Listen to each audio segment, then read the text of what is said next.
Hi, loves.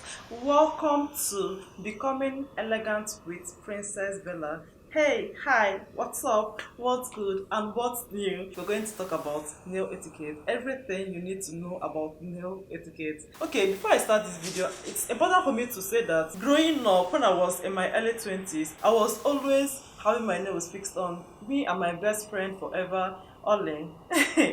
My usual go-to preference was the oval shaped nail, and I always wanted something that was closely related to my skin color. I would never do red in those days. After a while, I realized that I didn't like the fact that anytime I removed the artificial nail, that it would make my natural nail to be rough and thin. I can't. A lot of people that are doing nails would always relate to this. Then I figured out the gel polish. Now, naturally, I'm not the person that is most drawn to nails. However, I understand the importance of a lady making her nails, making her finger, making every part of her body, the details of every part of her body beautiful and well put together. Color I would always fall back to, which for me is both classic and timeless, is this exact color of red. This is the exact color of red that I do. So with gel polish, right, you dry it up with the UV light.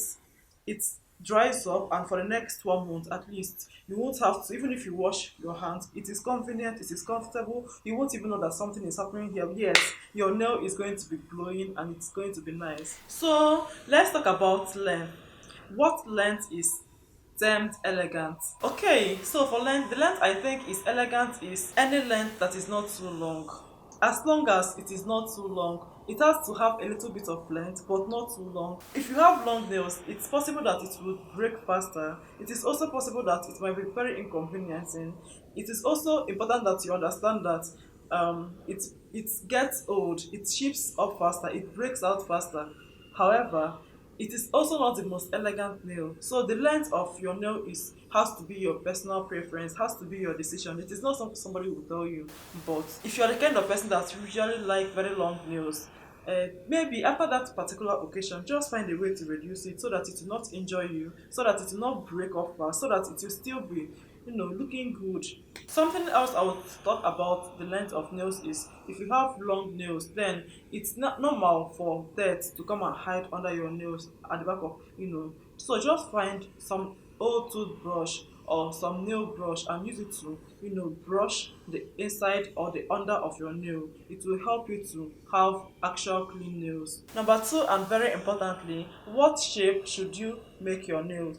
Again, and very importantly, it's important for people to understand that they have choice. Okay, there are classic shapes which naturally I usually would advocate for. The shape of your natural undernail, like that place that is close to the cuticle, that is the shape that you should try and make at the out on the tip of your nail. It would help it to have some symmetry, and if it has some symmetry, then it will be lovely and it will be beautiful, and it will also be complementary. There are a lot of shapes in this modern world, really, but there are ones that are actually classic. Oval shape is always classic.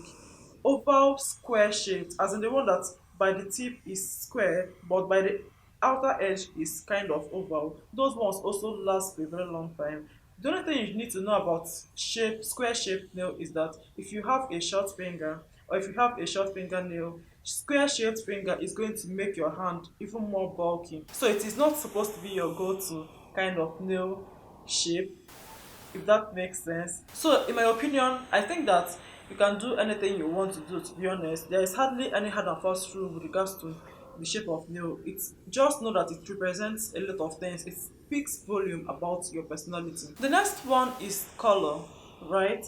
A lot of people would naturally believe that the only color to apply on the hand are colors that are close to the person's skin color. I don't think that's true, to be honest. A lot of people feel like the royals, they always use a particular color. For instance, Queen Elizabeth, there is a particular color that she always used. There's a particular nail polish and a particular color of that nail polish that she has used over and over for the past 30 years before she died.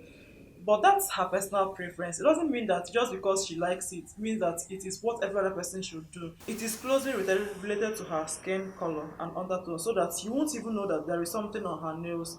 I think the idea is to have a beautiful nail that is elegant without looking too colorful or too dramatic. And she's using it on her natural nails again. Okay. I don't think that you have to do something nude or something.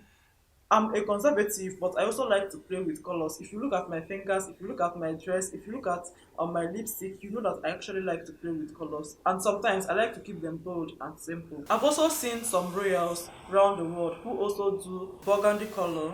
I've also seen some people who also do red color. So what I think about the color of nail polish is do something that is going to be timeless and elegant. Let it be your personal style.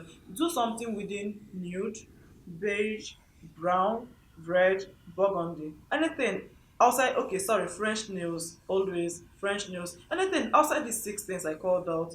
Stop doing black.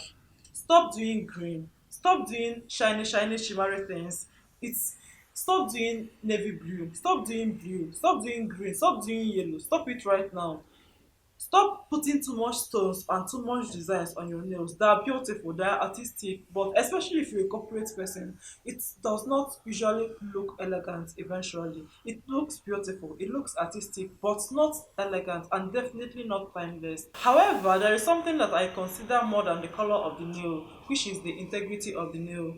On no occasion should your nail be shaped. If you find out that you fixed nail and a particular one has broken, it is either you fix that particular one that broke off or you reduce the size of all of them. If you want to apply contest on your hand and you went to a salon, I would naturally prefer to do something that I have a similar color at home. Just in case something happens to it, I can always get the one I have at home and just use it to make up for it.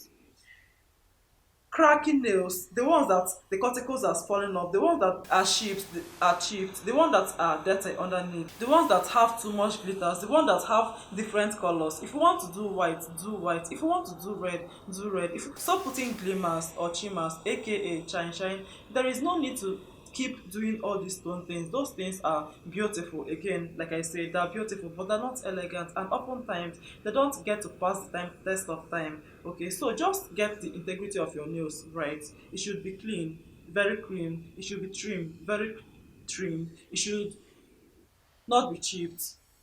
Okay, it should have the same color. It should have the same length. That is the integrity of your nails, and which is going to lead me to the next step: cuticles.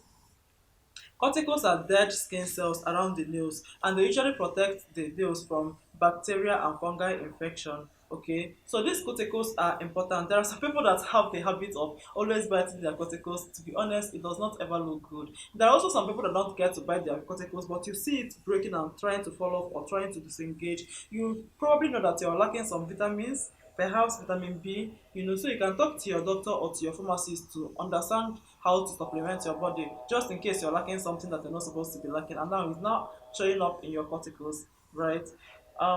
It just does not always look good.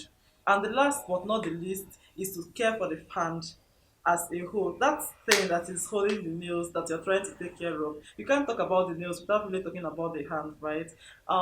Just get for yourself a hand cream, a hand moisturizer that has keratin. It is going to moisturize your hand, and the keratin is going to help your nails to be strong after a long while. Okay, get something that smells nice but not too intoxicating. You don't want something you're applying on your hand from time to time to come and become so intoxicating as if it's the only thing about yourself. No, it does not really make sense. Okay, and if you're somebody like me that we always like to save costs and all of that, I mean, I have a hand cream, but I understand that you might not want to buy a hand cream. So what I think you should do is to get your body moisturizer, put it in a small container, put some drop of perfume oil in it, shake it properly and put in your handbag so that anytime you wash your hand, you eventually get to moisturize your hand. And if you don't want to always do that often, do it at night and then use something to cover your hand so that for the rest of the day, your hand is going to be quite nicely moisturized. God, this is going to, where this video is going to be ending. My battery is signaling me that it's going to die soon. Anyway, I'm happy that I eventually made this video, right? I'm going to see you in my next video. Until next time, love and light.